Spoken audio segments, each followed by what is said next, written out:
Hey friends, and welcome back to A Simple Truth. Now today we're finishing off Judges, which puts us at chapters 19, 20, and 21. And it's dark stuff.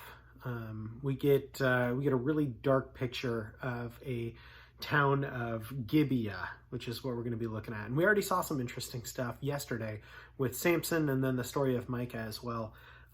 So today we're going to be, again, taking a look at this crazy story in Gibeah with a concubine, and then we're also going to see Israel's war with the Benjamites, and that'll wrap up Judges.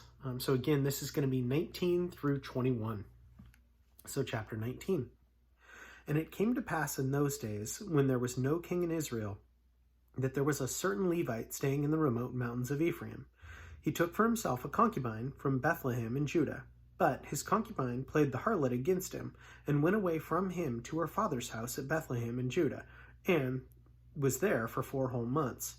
Then her husband arose and went back after her, to speak kindly to her and bring her back, having his servant and a couple of donkeys with him.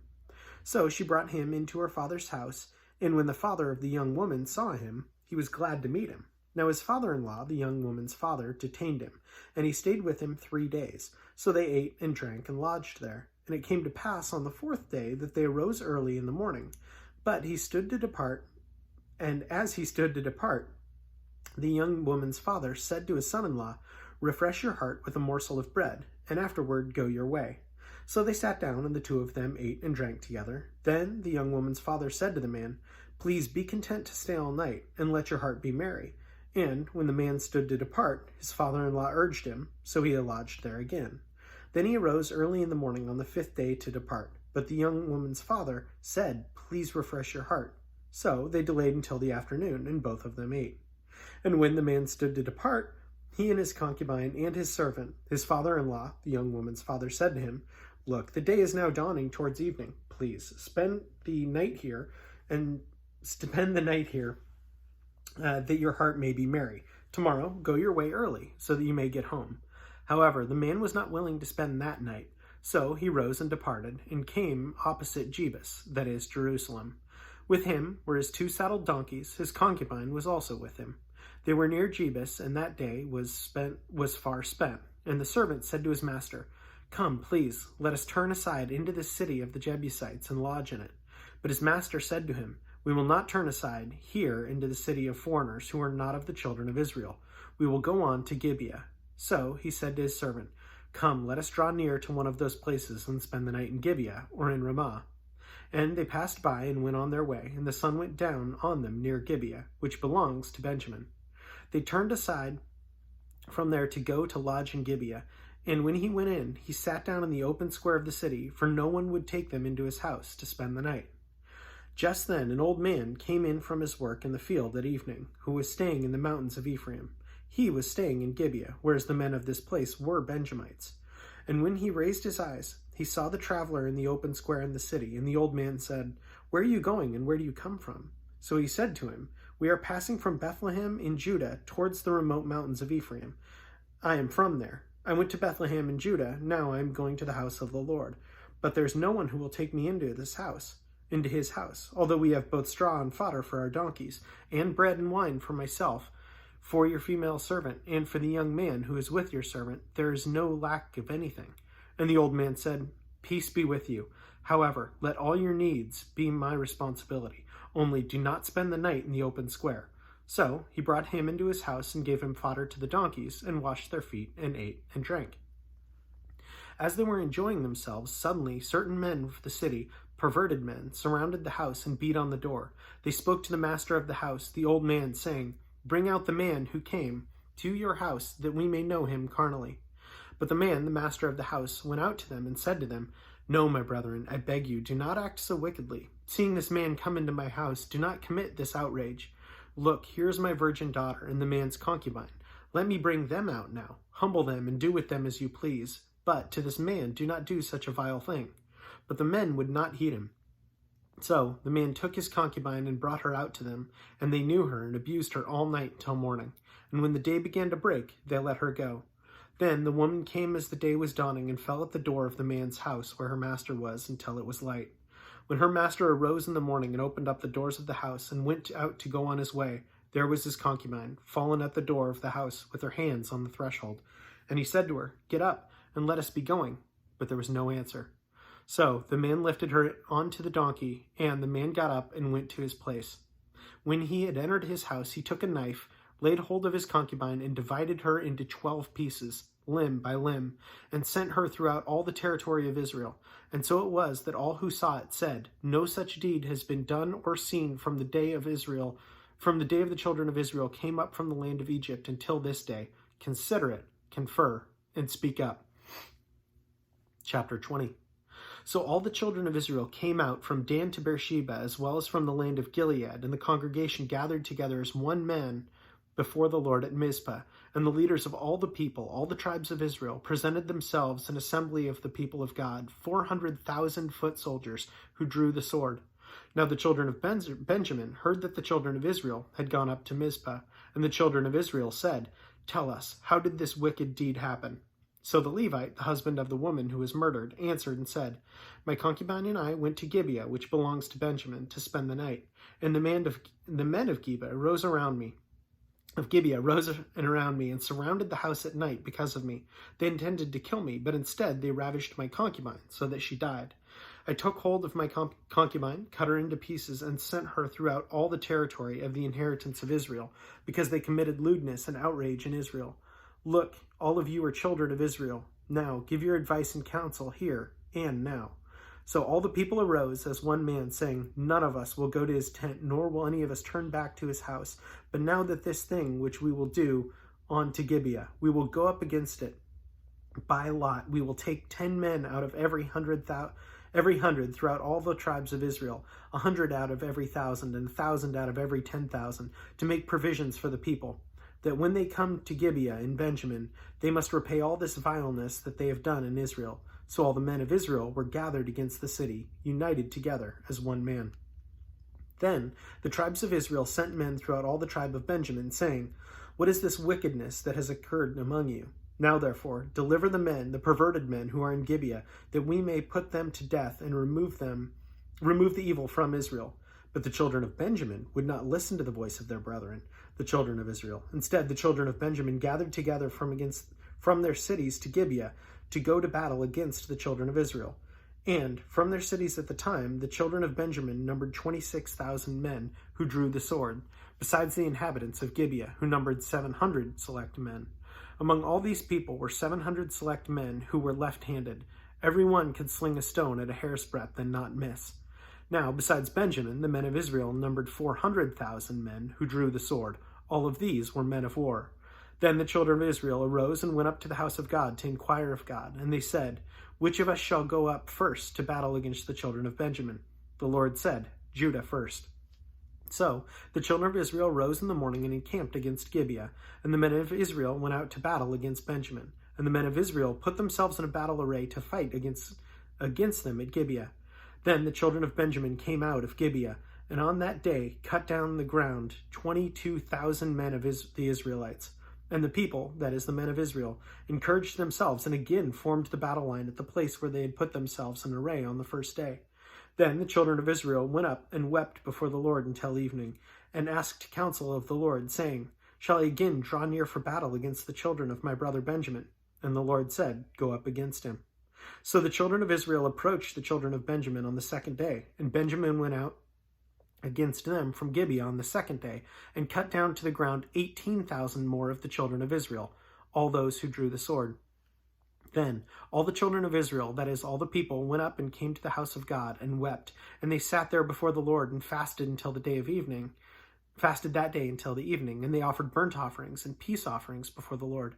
So the children of Israel inquired of the Lord. The ark of the covenant of God was there in those days, and Phinehas, the son of Eleazar, the son of Aaron, stood before it in those days, saying, "Shall I yet again go out to battle against the children of my brother Benjamin, or shall I cease?" And the Lord said, "Go up, for tomorrow I will deliver them into your hand." Then Israel set men in ambush all around Gibeah, and the children of Israel went up against the children of Benjamin on the third day, and put themselves in battle array against Gibeah, as at other times. So the children of Benjamin went out against the people, and were drawn away from the city. They began to strike down and kill some of the people, as at other times, in the highways, one of which goes up to Bethel, and the other to Gibeah. and in the field about 30 men of Israel. And the children of Benjamin said, "They are defeated before us, as at first." But the children of Israel said, "Let us flee and draw them away into the city, from the city to the highways." So all the men of Israel rose from their place and put themselves in a battle array at Baal Tamar. Then Israel's men, in ambush, burst forth from their position in the plain of Gibeah, and 10,000 select men from all Israel came against Gibeah, and the battle was fierce. But the Benjamites did not know that disaster was upon them. The Lord defeated Benjamin before Israel, and the children of Israel destroyed that day 25,100 Benjamites. All these drew the sword. So the children of Benjamin saw that they were defeated. The men of Israel had given ground to the Benjamites because they had relied on the men in ambush whom they had set against Gibeah. And the men in ambush quickly rushed upon Gibeah. The men in ambush spread out and struck the whole city with the edge of the sword.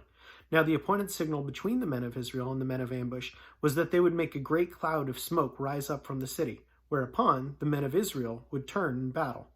Now Benjamin had begun to strike and kill about 30 of the men of Israel, for they said, "Surely they are defeated as before us, as in the first battle."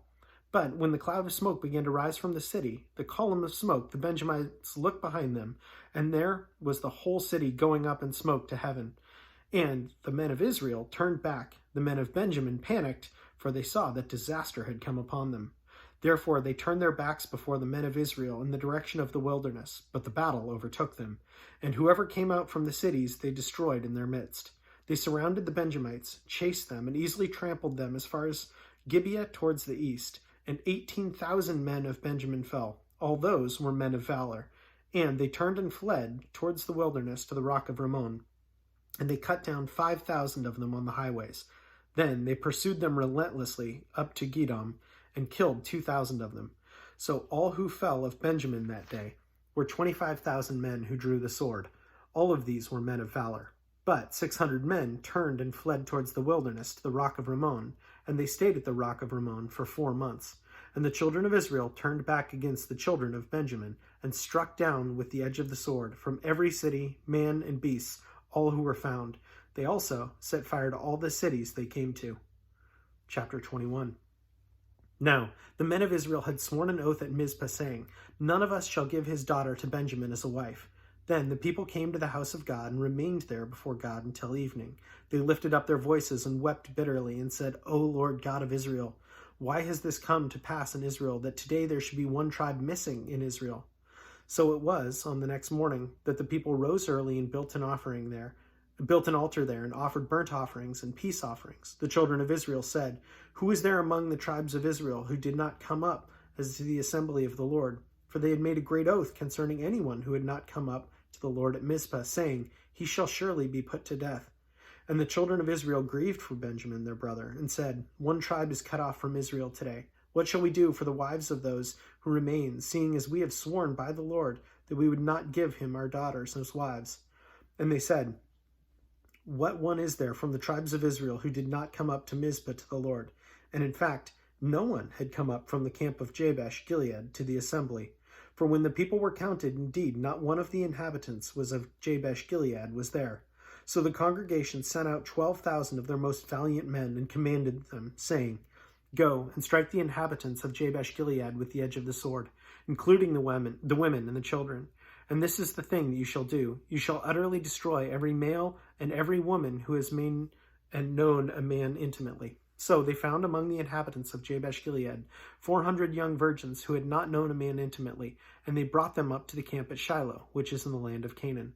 Then the whole congregation sent word to the children of Benjamin who were at the rock of Rimmon, and announced peace to them. So Benjamin came back at that time, and they gave them the women that they had saved alive of the women of Jabesh Gilead, and yet they had not found enough for them.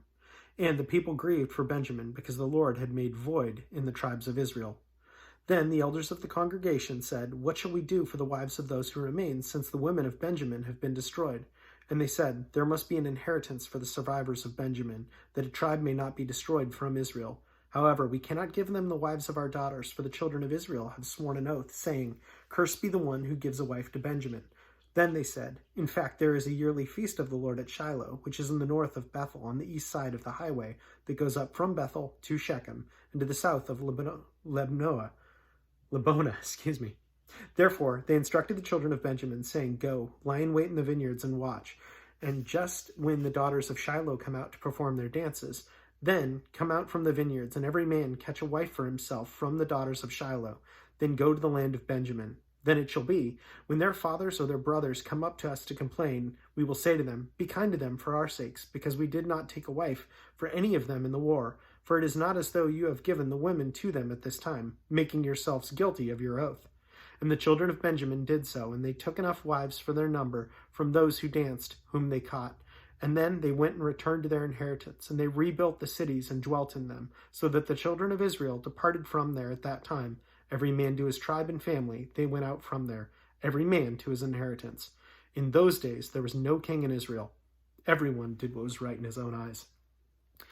I had a whole summary that I was going to say, but I think that last sentence really sums it up. There's just some dark stuff when people do not have a leader, and the leader being God, that man just goes their own way. And I know that's very much true in my own life. If I'm not completely focused on my rock, if I'm not completely focused on God, I'm all over the place. So I can look at this and say that's a horrible story, and yet know that if I did not have a root, if I did not have a foundation, that eventually that darkness would lead me to some of these terrible places. And that's a really sobering thought. So on that joyous note, we will end out Judges. And next time, something quite a bit more lighthearted in Ruth. So we will take a look at that tomorrow. As always, thanks so much for joining. Have a great rest of your day.